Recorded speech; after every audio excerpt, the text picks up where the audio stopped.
Hey guys, enter the stars. And this is MOLOCHITE. Yes, you heard me correctly. MOLOCHITE. And what MOLOCHITE is copper carbonate. Now, before we get into this, we're trying a new format with today's show, and I think it'll help me interact with you guys better in the chat. Some of you mentioned that I don't hang out as much as I used to in the chat. And that's because it takes a lot of focus to produce a live show. And if I get distracted too much in the chat, the show falls apart, right? So I'm going to try this. It's new, but I think it'll be better, where I pre-record the show and then I can answer questions and hang out in the chat with you guys as we watch it together. So this is malachite. And why are we talking about this? Well, the light green copper carbonate was mined all the way back in antiquity and used as a mineral pigment in green paints. And a 17th century Spanish superstition held that having a child wear a lozenge of malachite would help them sleep and keep evil spirits at bay. Let's go down to that section of the Wikipedia article here. Marbodus actually recommended malachite as a talisman for young people because of its protective qualities and its ability to help with sleep. Now, it's kind of interesting because this whole sleep angle is bizarre, because what is the element in your brain or chemical in your brain that's responsible for sleep? Where we have serotonin and we have melatonin, right? And I'm starting to wonder if the melatonin is the dark version. The serotonin is the light version that helps you stay awake. Melatonin makes you go to sleep. So it's interesting that they use this molachite or malachite. It's actually also called molachite for, as you can see here, I just want to show you this, for sleep in their superstition. Now, let's go down to the superstition section. Here it is. Symbolism and superstition. Now, it's also been historically worn to protect from lightning and contagious disease, and for health, success, and constancy in the affections. So it's weird that all this talk of copper is coinciding with CV19. That's not an accident. It says here also, during the Middle Ages, it was customary to wear it engraved with a figure or symbol of the sun to maintain and to avert depression, to which Capricorns were considered vulnerable. And in ancient Egypt, the color green, which is called waj, was associated with death and the power of resurrection, as well as new life and fertility. Ancient Egyptians believed that the afterlife contained an eternal paradise, referred to as the field of malachite, which resembled their lives but with no pain or suffering. Well, that would be the dark side version. That would be hell, in my opinion. So, we have another very real connection between copper and the serpent Moloch. But most importantly, malachite is found in the Democratic Republic of Congo, where Hunter Bitten, we're going to call him, purchased $1 billion copper mine. You can't make this up, you guys. Here it is here. It talks about where this is found in the world, Democratic Republic of Congo. And if you look here, Hunter Bitten actually bought $1 billion copper mine right there in the Democratic Republic of Congo, 24% stake, one of the world's largest. Here's more evidence of it.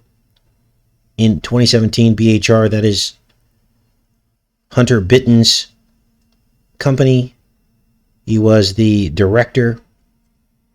He actually was set up by a private equity firm to acquire 24% interest in Tenke from Canadian miner Linden for $1 billion. In 2019, the acquisition of the holding company allowed China Molybdenum Company, which was already the majority owner of Tenke, to have an 80% stake and 10K. So this is really weird, right?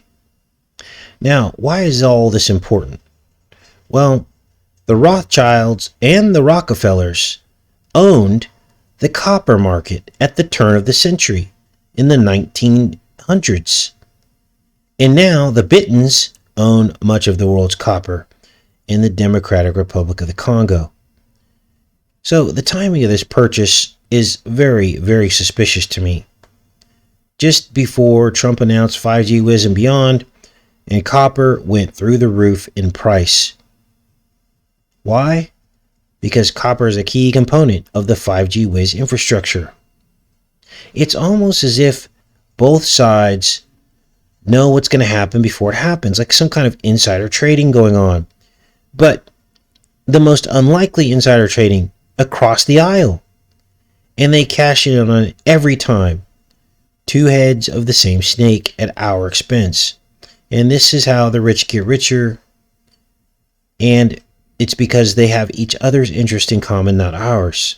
They pretend to hate each other to divide us so that we can never come together unanimously to make any real change in this world and fight for ourselves. So you can see in these stories here how copper was affected by the media's announcement that Bitten won the election, right? So copper rises as dollar weakens after Bitten wins the election. Of course, we don't know if he won yet, and I definitely think something else could happen with this. Here's from Metal Miner. This morning in metals, copper up, dollar down on Bitten victory. This was dated November 9th, 2020. So, this is weird, and this is far from over as the copper matrix continues. Now, I've got a couple of other updates for you during this show today. This is Constantine. And remember the spear that we covered? And we were talking about Trump's coat of arms with the spear coming up through the square. We also talked about Donnie Darko and how he compared the spear coming out of the chest to time travel. Well, here's another story connecting Keanu Reeves to the Spear of Destiny. And remember, Reeves was a time traveler in many roles like The Matrix, Bill and Ted's Excellent Adventure, The Lake House, and many other films that he starred in.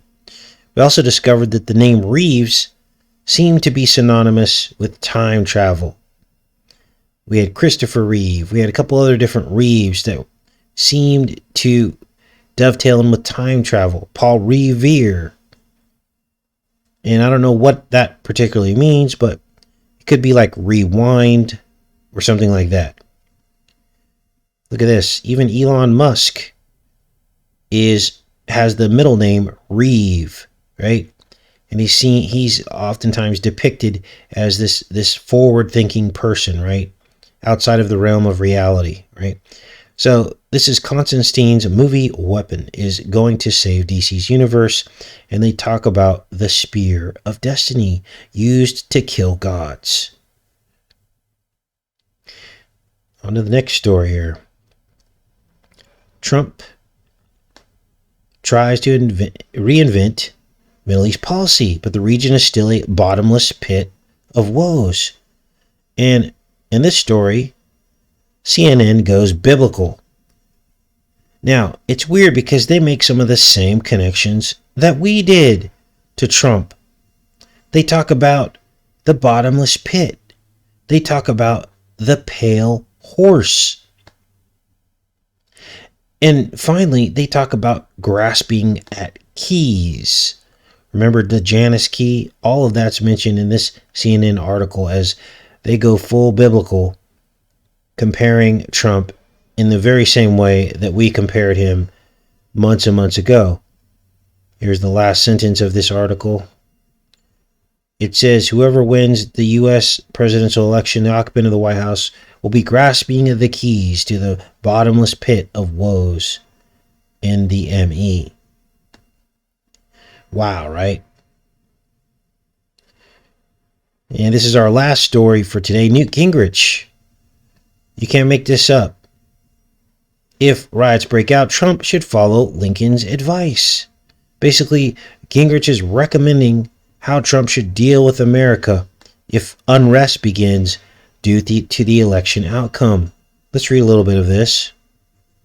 There is something obscene or repulsive that American businesses having to board up store windows on the eve of the election because they know that their government cannot protect them from anti-American barbarians and thugs.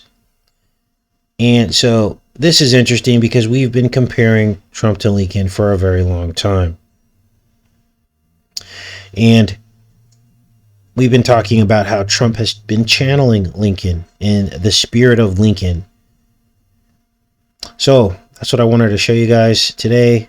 We'll be back tomorrow with how New York is actually entertaining the idea of mandatory VCs if the threshold isn't met for what they consider necessary to beat CV-19. And I told you guys this was coming. So we will cover this tomorrow, among other stories. Take care and be safe, you guys.